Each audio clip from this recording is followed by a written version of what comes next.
Oi, gente, boa noite. Eu espero que vocês estejam todos bem, que vocês estejam aí, na medida do possível, ficando em casa para que a gente saia o mais rápido possível, né, dessa situação aí que o Covid-19 impôs em toda a sociedade, em todo o mundo.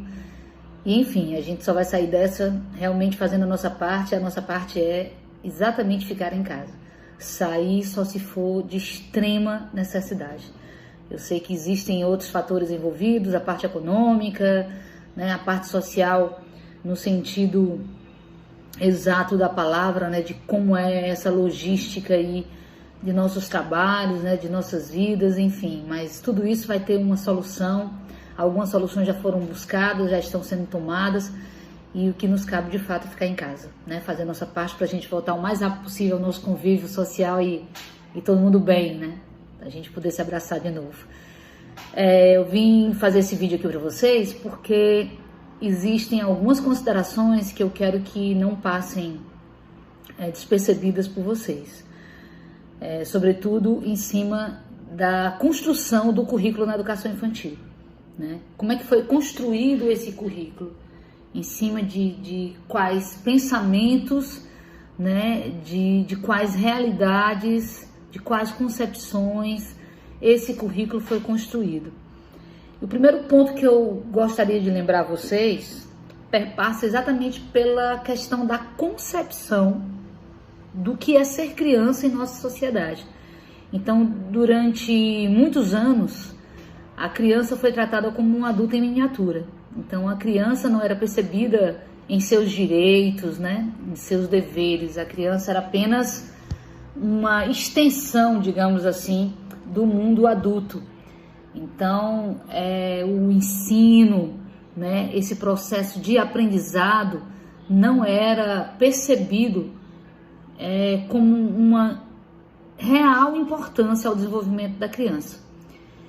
E aí, depois de muitas lutas, depois de vários pensadores que observavam as crianças, dentre esses pensadores, um dos mais conhecidos, famosos que nós temos em nossa sociedade é o Piaget, mas para além do Piaget, existem outros nomes esses que não são tão exaltados, né? Eu poderia falar do Froebel. Froebel foi o primeiro que trouxe aí essa concepção, né, de criança com um sujeito em processo do seu próprio desenvolvimento, e para isso era necessário sim se construir um currículo dentro da educação infantil, onde a criança começasse a ser vista não com uma visão assistencialista, mas com uma visão, sobretudo, de uma pessoa, um sujeito que necessitava se desenvolver em todos os seus aspectos, sejam eles físico, emocional, psicológico, social, cultural.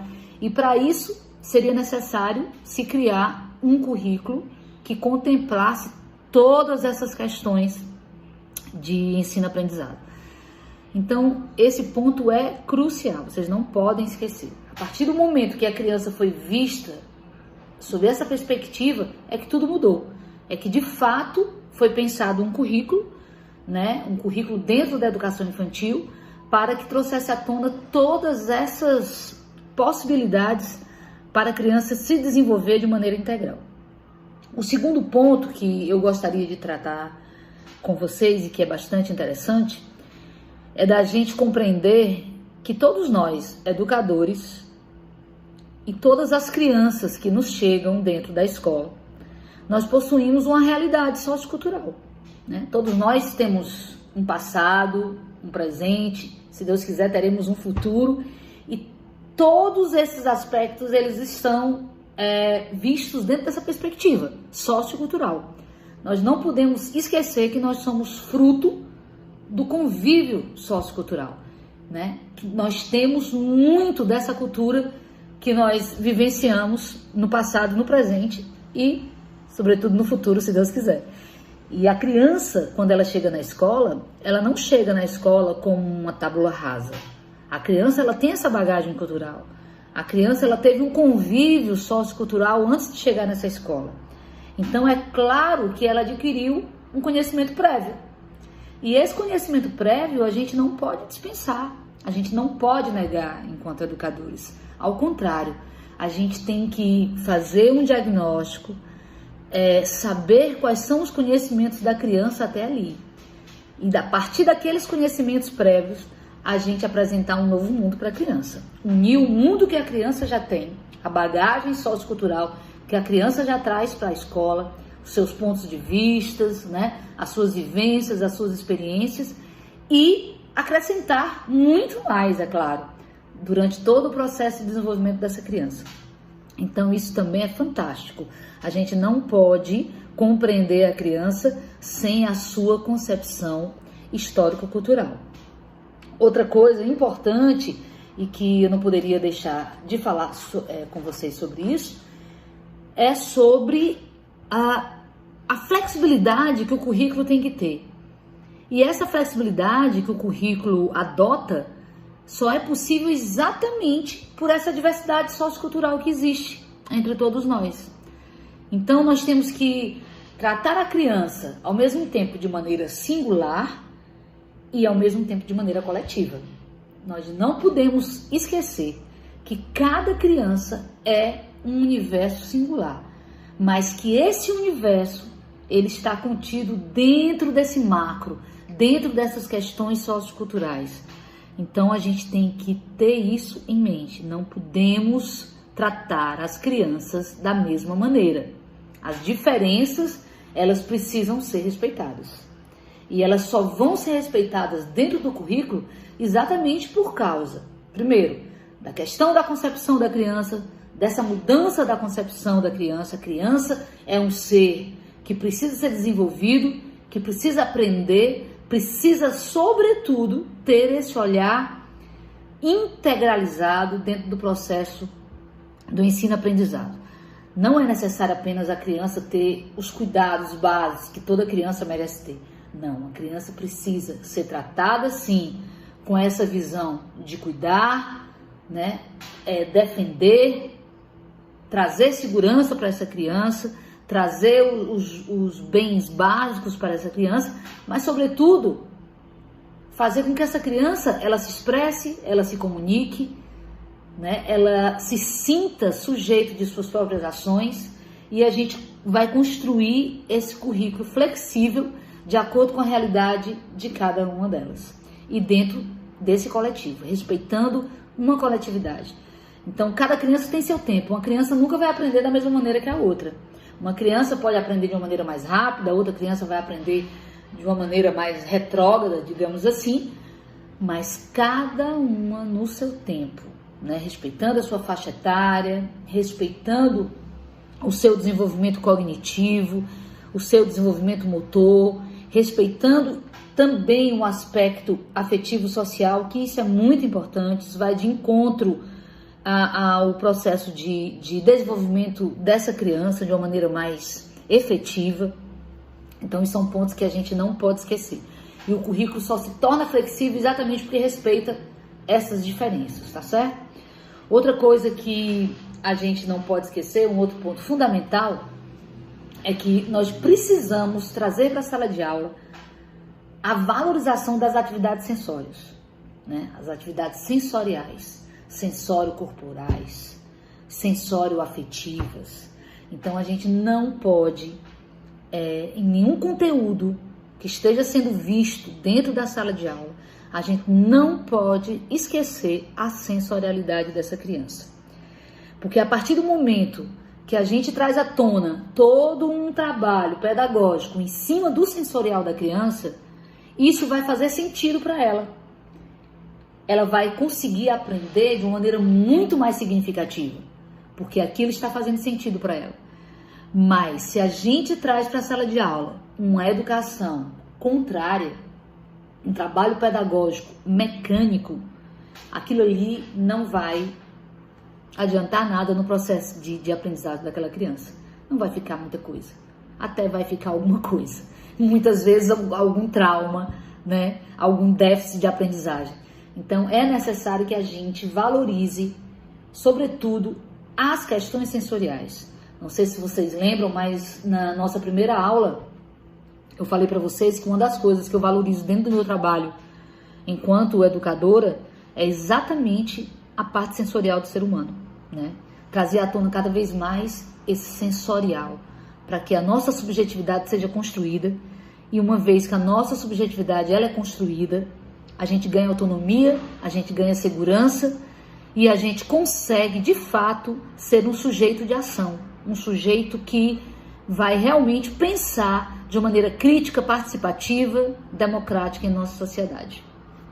Outro ponto que eu anotei aqui para não esquecer, que eu gostaria de comentar com vocês, é sobre o RCNEI. O que vem a ser o RCNEI? RCNEI significa Referenciais Curriculares Nacionais da Educação Infantil. Talvez vocês vão lembrar agora que numa dessas aulas passadas, enquanto a gente ainda estava na aula presencial, eu falei que nós tínhamos dois grandes norteadores da educação infantil. Um é o RCNEI, esse que eu acabei de dizer, e o outro era o DCNEI, que são as Diretrizes Curriculares Nacionais da Educação Infantil. Aí vocês podem estar pensando, puxa vida, Elô, mas não é a mesma coisa? Umas são as diretrizes e outros são os referenciais? É quase a mesma coisa. Na verdade, são norteadores para que nós, professores, saibamos como desenvolver o trabalho pedagógico em sala de aula. E esse referencial é exatamente o Referencial Curricular Nacional da Educação Infantil, o RCNEI. As Diretrizes Curriculares Nacionais da Educação Infantil, ou seja, diretrizes, servem como norteadores da visão macro da escola, né? Cabe mais a parte da gestão pedagógica. Como é que eu, como gestora, tenho que trabalhar os conteúdos dentro da educação infantil? De que forma eu tenho que orientar os meus professores, né, dentro da coordenação pedagógica, de como eles devem traçar o planejamento deles dentro da escola. Então, tá vendo aí como são duas coisas completamente diferentes? A gente acha até que é igual, mas não é de jeito nenhum igual. Um se trata de um documento que vai orientar diretamente o trabalho do professor, e o outro trata de orientar como essa escola tem que ser trabalhada. E aí isso vai caber à gestão municipal, à gestão estadual, à gestão federal e à gestão pedagógica da escola, certo? Mas hoje nós vamos falar sobre os Referenciais Curriculares Nacionais da Educação Infantil, os RCNEIs. Dentro dos RCNEIs, nós temos alguns eixos que norteiam o trabalho pedagógico dentro da escola de educação infantil. E aí eles se concentram em alguns pontos. O primeiro, em movimento, como trabalhar o movimento dessa criança, como trabalhar a parte motora dessa criança. O outro ponto é a música, né? A música é uma das linguagens da arte que nós temos. Eu já falei para vocês que na arte nós temos 4 linguagens, né? A música, a dança, o teatro e as artes visuais. Lembrando que dentro das artes visuais nós temos as artes plásticas, que é o desenho, a pintura, a fotografia, o cinema, a televisão, a computação gráfica, enfim, para vocês entenderem melhor, né, o que contempla de fato a arte, né, a arte como um todo, as linguagens artísticas. E aí uma das linguagens mais trabalhadas dentro da educação infantil e que é exigida, né, pelos RCNEIs é a música.